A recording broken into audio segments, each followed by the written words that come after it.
man bokkoon naa ci ñu yoroon xelu nan la ab jullit di jëlee doomam di ko dugal ci école chrétien man daan naa xalaat lool wax dëgg yàlla mais bi ma demee ba gëstu mbir yi ba noppi ñemeetuma koo waxati parce que école chrétien amu fa école Sénégal suñuy impôt ñoo fay dem suñuy subvention ñoo fay dem xaalis bi leen di fay ci ñun lañ koy jëlee bu ñu tabaxee nag école privée boo xam ne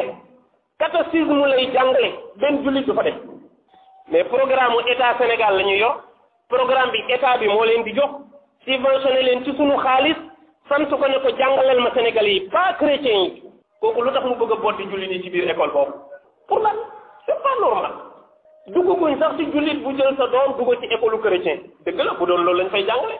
mais jàngale wuñ ko loolu xaalisu Sénégalais yi dañu ko dugal suñuy xaalis moo fa nekk jàngalekat ya fa nekk dañ fay tànn ay jullit programme bi du programme mu chrétien programme mu Sénégal moo école privée yii fi nekk ñoo ko bokkale mën nañu wuute pédagogie mais programme bi benn la kon xalaat boobu fokk ñu teg ko ci suuf am na benn yuy wax ne école arabe yi ngeen di ubbi duñu fa nekk mais yow da nga xamul li sax parce que école arabe bi lu ñu fay jàngale diine lañ fay jàngale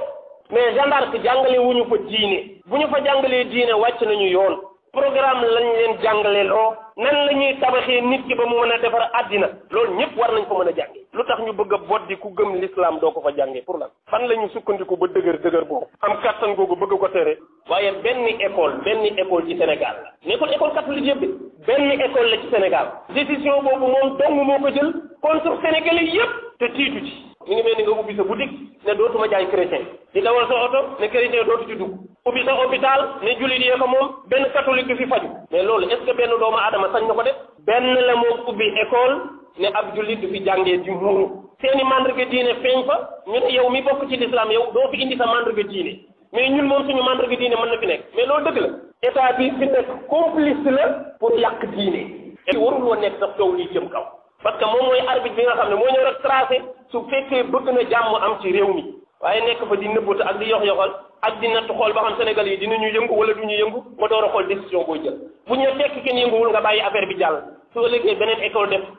beneen école def ko su ëllëgee li xew Afrique du Sud gii xew Afrique du Sud gis ngeen ñu ngay rey ñu ngi compter ay dizaines de personnes parce que ña fa dëkk racisme jàpp na leen ñu ne étranger ya fay ñëw ñoo leen di xañ seen wërsëg bëgg ñoo gis benn étranger bu fa nekk yore alal dañ lay jàpp dóor la ba nga dee tëree ci kaw tali bi ñu dëbb ay puur ñëpp a ngi gis image yooyu ñu di ko wër loolu moog lii benn lañu dëkk bi ku fi dëkkul da ngay génn moog école bi ku bokkul ci ñun da ngay génn ñoo yam la muy juuti ëllëg lu ci mën a xew état Sénégal mooy responsable bu mag bi parce que moo mënoon a arrêté loolu te jéemu ko arrêté dañu wax école Jeanne d'Arc ne leen nañu bàyyi seen tappale yeeg seen caaxaan yi ñu nekk te wax jullit yi fa dugal seeni doom nañu solidarité ak ñu génne seeni doom parce que ñooñu dëgg la ñuy xeexal bañ ko talee dund ak léegi lan la yàq Sénégal ñaata kër ngay dugg fekk fa jullit fekk fa catholique ñu bokk benn kër ku nekk di dund sa diine te amuñu benn problème lan moo fi war a indi problème nga gis kër yoo xam ne fii ci Sénégal kii day dëkk fii di jullit kii dëkk fii di catholique te mosuñu am problème kii di takk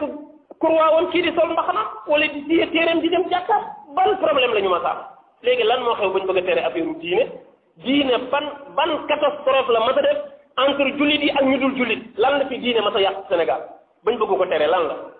nañu wax benn scandale bu fi am rek boo xam ne julli moo ko mas a waral wala muuroo ko waral wala lenn lu jëm ci diine loo xam ne def na xajji ak seen suñu diggante ak ñoom bañ bëgg ñu ko tere man kenn rek lay jox avertissement muy président de la république moom mooy responsable bu mag bi ñun xam nañu nouvel ordre mondial Sénégal gii munuñ ko soppi te yow la ko yàlla dénk nga war ñu garantiral suñu pas-pas yii ne di nga ko sàmm war ñu garantiral ne suñu wérgu yaram suñu dund suñu yëpp di nga ko sàmm sa kemtu laayu kattan te loolu président da nga taxaw nga waat ko ci kanamu àddina yëpp ne di nga taxawu sénégalais yi te du am xajji ak seen du ci diine du ci leneen nga waatal ñu ne di nga ñu garantir ne di nga ñu gardeel suñu dund sa kemtu laayu kattan te doo seetaan kenn di noote kenn ci lu dul dëgg président ñi ngi nooti suñu diine constitution bi mayul kenn muy tere doomu aadama julli fii ci réew mayul kenn muy tere doomu aadama muur fii ci réew kon bu jàllee man dama gëm ne yow yaa ko seetaan bu jàllee dama gëm ne neex na la parce que man mënu ma yore pas-pasu jullit yore am réew jullit yi nekk fa ñu leen di tere julli di leen tere muuru te waxuma ca dara